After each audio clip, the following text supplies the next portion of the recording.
inovações suecas hoje dentro aí da neurocirurgia. Dr. Vinícius Guinaldo, por favor, coloque a sua apresentação. Tack så mycket. Tack för inbjudan. Det är en ära för mig. Jag ska prata portugisiska nu. Tack så mycket. Och det idag är sammankoppa.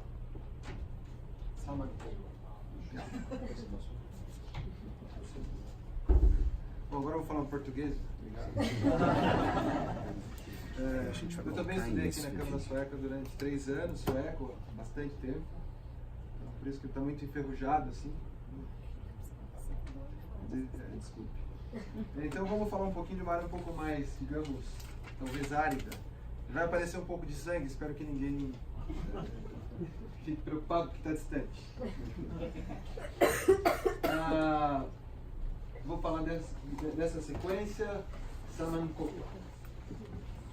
Então, eu tive um breve tempo que eu vou mostrar na Inglaterra, um sueco, e eu participo dessas instituições, e eu acho que uma das coisas mais próximas da Suécia de tudo isso que eu vou falar hoje é da medicina preventiva, que é uma das coisas que eu vou falar também. Eu fiz um mestrado em medicina preventiva, então eu tive com o professor Thomas Kalstedt em Londres durante 3 meses e tive uma pequena passagem pelo Karolinska, mas foi só um passeio, mas foi pelo Karolinska. E eu aprendi bastante com o professor Thomas Kalstedt, que é um ortopedista que se dedicou a estudar a medula espinal e trouxe inovações, sem dúvida, para isso, embora a ideia dele ainda não seja útil para o mundo. Na década de 70 ele teve ideias interessantes. E tive agora recentemente um congresso de lesão medular também, lá em Linköping, e aí tive a oportunidade de falar com esses 2 grandes professores, o professor Richard Levy e o professor Rutling, do Karolinska, que são os idealizadores da área de reabilitação do estudo Karolinska, principalmente de lesão da medula espinal.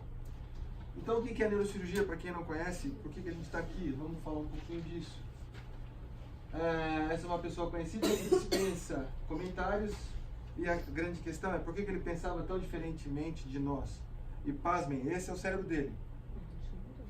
Sem a permissão dele, que ele não tinha pensado nisso, e nem da família, pegaram o cérebro dele para estudar, porque queriam entender por que ele pensava diferente. Professor, patologia. E o córtex parietal do Einstein era de fato essa região, um pouco maior do que o normal. Ele tinha mais células nessa região do que as outras pessoas. E aí, tudo isso são estudos que foram feitos sobre o cérebro de Einstein para entender por que ele era diferente. E talvez uma das coisas mais importantes seja essa, as conexões.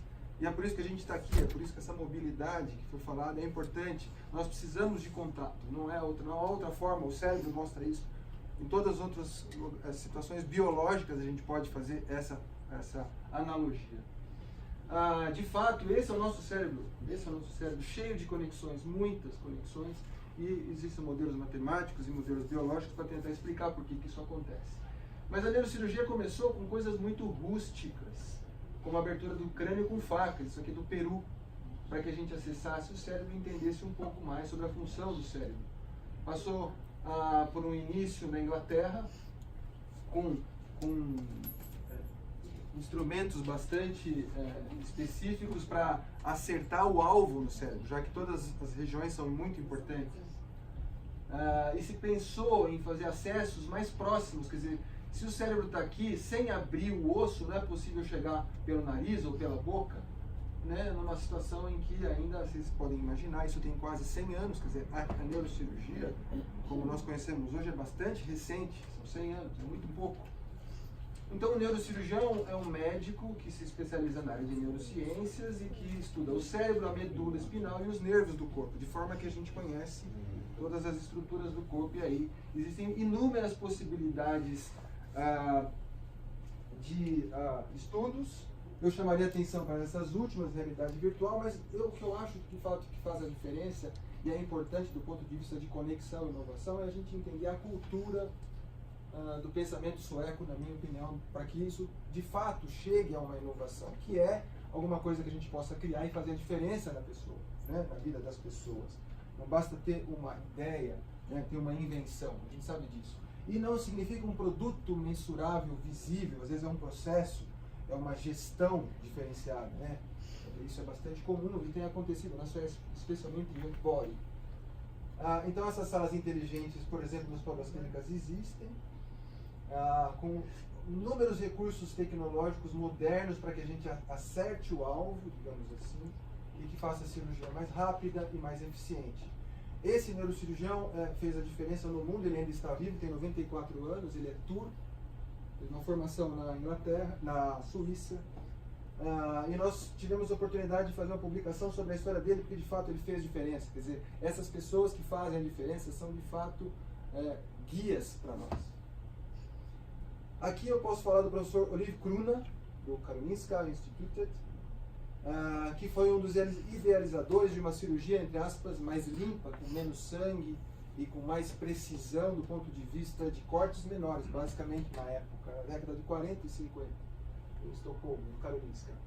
Depois o professor Lars Lexello, que idealizou na década de 50 a radiocirurgia, que é uma cirurgia no cérebro sem abrir nada, sem acontecer nada. Você fica dentro de um aparelho e raios cobalto muito bem direcionados destroem um tumor no cérebro, por exemplo, com uma precisão de erro de 1 milímetro. Então, uma ideia da década de 50, que hoje é utilizada no mundo, o aparelho chama Gamma Knife. Então, do ponto de vista de neurocirurgia, uma das coisas mais conhecidas no mundo hoje, é um aparelho que não abre o cérebro para operar, que é o Gamma Knife. Esse é o Hospital das Clínicas, é o maior hospital da América Latina, foi fundado em 1944, ele tem 2.400 leitos, nós fazemos em torno de 2.500 neurocirurgias por ano, eu participo desses dois hospitais. A Santa Casa de São Paulo é uma faculdade bastante antiga, a Santa Casa, mais de 400 anos, é o maior hospital filantrópico da América Latina, com em torno de 1.000 leitos em seus outros blocos, e que faz em torno de 900 neurocirurgias por ano. Então são cirurgias de alta complexidade em que a gente mexe com muita tecnologia, nos dois hospitais. Então, o que tem a ver o Brasil e a Suécia para a gente estar aqui? Então, desconfigurou aqui, mas o Brasil é 20 vezes mais, tem 20 vezes mais habitantes, é 18 vezes maior, só que o PIB da Suécia é 13 vezes maior que o nosso, eles são o 9º país em termos de felicidade no mundo, nós somos o 28º, eles estão entre os que mais confiam entre si no mundo. Do ponto de vista de IDH, isso é 2018, eu vou mostrar, eles estão em 14º, nós estamos em 75. Do ponto de vista de competitividade, eles são o 7º, nós estamos no 80º lugar. Qual a diferença do ponto de vista de gasto, né, do PIB com saúde? A diferença é bastante visível. O Brasil está sempre mais embaixo do que esses países, o que eu acho que não é problema, eu acho que isso é um incentivo a essa mudança. E aqui na América do Sul, nós estamos aqui um pouco abaixo do Uruguai e próximo do Chile e do Equador. O que a gente pode falar sobre inovação? Na minha opinião, quer dizer, inovação, existem inúmeras formas de inovação, mas de fato o que faz diferença é essa integração, que é muito difícil de se transformar no mundo real, mas esse é o desafio, de educação, pesquisa e de fato surgir uma inovação que faça a diferença na vida das pessoas. Então, do ponto de vista do índice de inovação global, a Suécia está em 3º lugar, o Brasil em 64, desculpa. Agora, eu tentei melhorar um pouquinho mais essa busca de entender por que existe essa inovação nesse ponto. Então, do ponto de vista de pesquisadores, olha lá, continua em 3º, a Suécia. Quer dizer, não é à toa que esse desenvolvimento de inovação acontece, eles investem em pesquisa. E olha só que interessante, eles também investem nessa associação, que o Paulsen comentou, sobre indústria e universidade. Quer dizer, eles estão lá em 10º lugar do ponto de vista de integração, indústria e pesquisa. Eu acho que esse, sem dúvida, é o caminho. Então, do ponto de vista de saúde, o ciclo virtuoso da saúde, obviamente, fala de inovação, né? Então, vamos falar um pouquinho de inovação. O Brasil é foco de interesse econômico na área da saúde de muitos países, ao ponto de ser financiado um estudo que foi publicado pela The Economist. Todo mundo sabe que a The Economist é uma revista bastante importante e isenta, em que os jornalistas não se apresentam, portanto as opiniões, pelo menos no que se acredita, elas são muito verdadeiras. Ele estudou o Brasil e viu, é possível sim, deve-se pensar em investir em saúde no Brasil.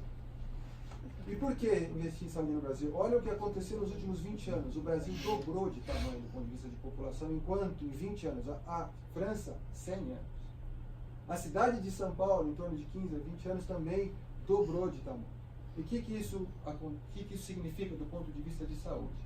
A mudança, a chamada transição epidemiológica, em que as pessoas ficam mais velhas e começam a ter doenças mais crônicas. E é sabido no Brasil que o investimento em saúde carece de alcançar doenças crônicas. Então, olha só um estudo longitudinal que é liderado pela Universidade Federal de Minas sobre envelhecimento. Então, de fato, essas são as doenças foco para o Brasil nos próximos anos, né? A diabetes, o AVC, a asma, o câncer, as artrites, aqui as dores de coluna, por exemplo. Então, qual é essa imagem sueca que a gente tem que guardar como se fosse uma síndrome de Estocolmo? Não aquela síndrome de Estocolmo conhecida lá, mas essa síndrome de Estocolmo que nós estamos seguindo. Né? O que a gente pode aprender com isso? Já que a Suécia sempre coloca metas difíceis de ser alcançadas, mas existe uma colaboração para que eles alcancem. E por que nós não podemos aprender com isso? Por exemplo, com essa iniciativa Alumni. Então, o professor Berfelsten, não sei se o professor conhece, mas de Uppsala, faltou ali, ele foi o idealizador, pela primeira vez no mundo, de medidas de prevenção de acidentes. E ele fez diferença na vida de muitas crianças no mundo inteiro, até hoje. E o que se mais discute sobre o que ele fez e ele explicou ao longo da vida dele, durante 40 anos, a cada 15 dias, durante 2 horas, ele sentava com as pessoas para conversar sobre prevenção. Então não tem tecnologia, tem contato, tem uma insistência.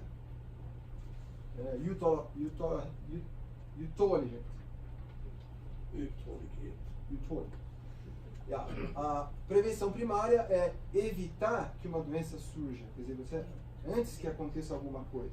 Prevenção secundária, a doença já aconteceu e você previne a piora. A terciária é quando você tem um problema, mas você faz com que essa pessoa ainda continue funcionante, você é capaz de reabilitá-la, trazê-la de volta.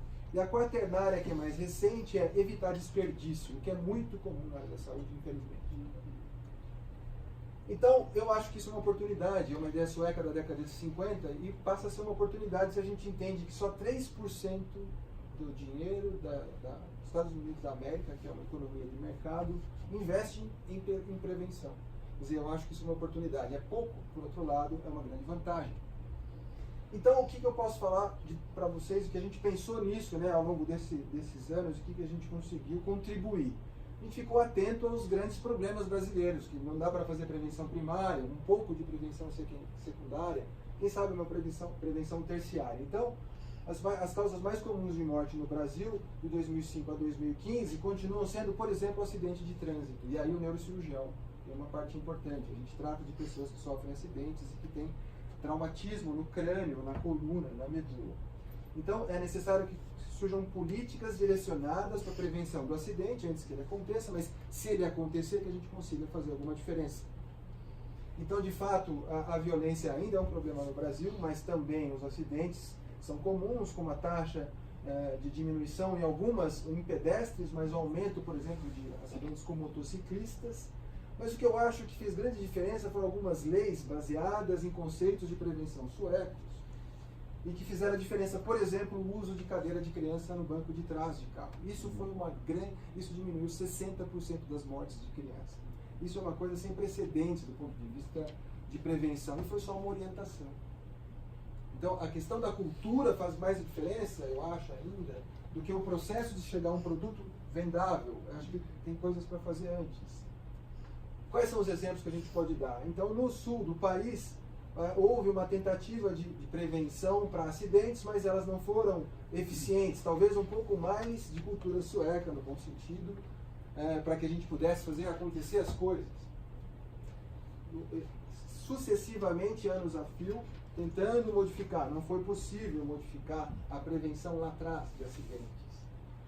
E o que a gente pode fazer, já que a gente não conseguiu prevenir o acidente, né, como o Brasil tentou, por exemplo, no Rio Grande do Sul, é tentar fazer com que o cérebro responda a um trauma, a uma lesão.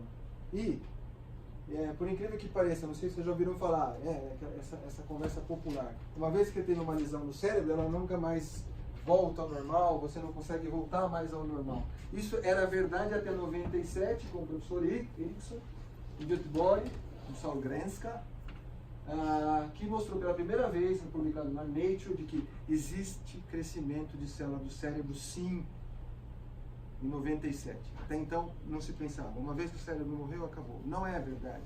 E foi um sueco que morreu precocemente, mas que conseguiu fazer esse desenvolvimento.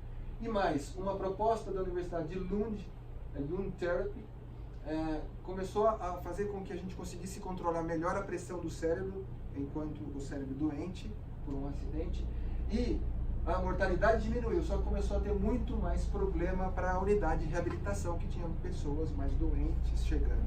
Então o desafio era como então cuidar de pessoas que não morreram, mas que têm lesão do cérebro e que precisam melhorar, fazendo multidisciplinaridade. E foi o que a gente tentou fazer para entender principalmente a lesão mais comum, que é uma lesão patológica, chamada lesão axonial difusa, diffuse axonal injury, em que faz com que as conexões sejam perdidas. Portanto, vocês imaginam como é terrível para a gente falar em conexão, perder conexão. Então, o que a gente pode falar de exemplo?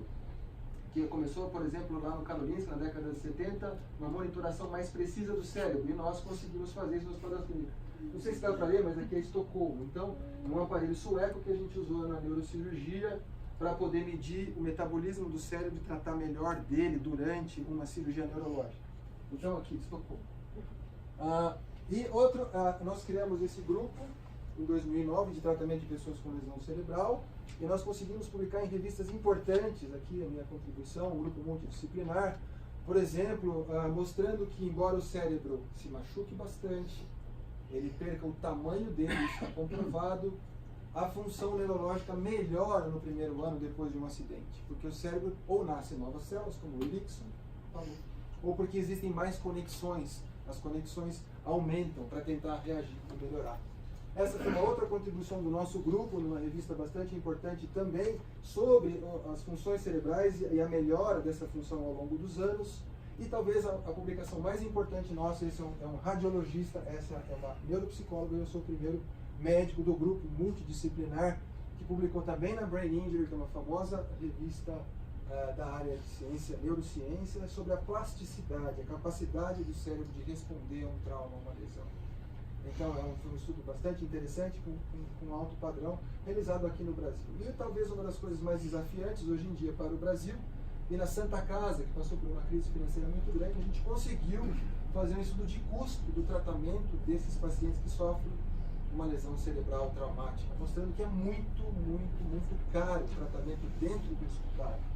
Então talvez isso seja uma motivação para que a gente se preocupe em trazer essa prevenção primária antes que aconteçam os problemas. Eu estou já terminando. O grupo da Santa Casa, eu não participei efetivamente dessa inovação, essa grande inovação, mas foi a criação de um filtro para entender o funcionamento do cérebro durante a cirurgia em tempo real. O que a gente fazia antigamente era acorda o paciente depois da cirurgia e aí vê se melhorou, digamos assim. Agora, em tempo real, durante a cirurgia, é possível com uma mudança, de questões específicas, de um filtro que foi criado aqui no Brasil, que é 4 vezes mais barato do que no mercado, pela Santa Casa. Isso gerou uma patente para o residente, ele não era nem neurocirurgião, ainda não é neurocirurgião, e conseguiu, vamos ver se a gente consegue rodar esse vídeo, não sei se vai ser possível, eu acho que sim. Olha o cérebro pulsando, não sei se eu consigo apagar aqui, Sérgio. Então, a hora que você coloca o filtro, a gente consegue ver em tempo real que o cérebro está perfundindo, né? Isso aqui é um bypass, enfim, é uma ponte, estava faltando sangue no cérebro. E a gente vê em tempo real que a ponte traz sangue e o cérebro é perfundido durante a cirurgia. Isso graças ao filtro. Um outro exemplo é isso. Eu publiquei pela primeira vez na literatura, esse foi a minha publicação do mestrado, a qualidade de vida de pessoas com doenças de medula, né, que tinham tumores de medula. Foi a primeira vez na literatura que alguém publicou sobre qualidade de vida em tumores. E a gente conseguiu fazer isso em 2003 às custas de muito esforço no Hospital das Clínicas de acompanhar pacientes durante longo tempo.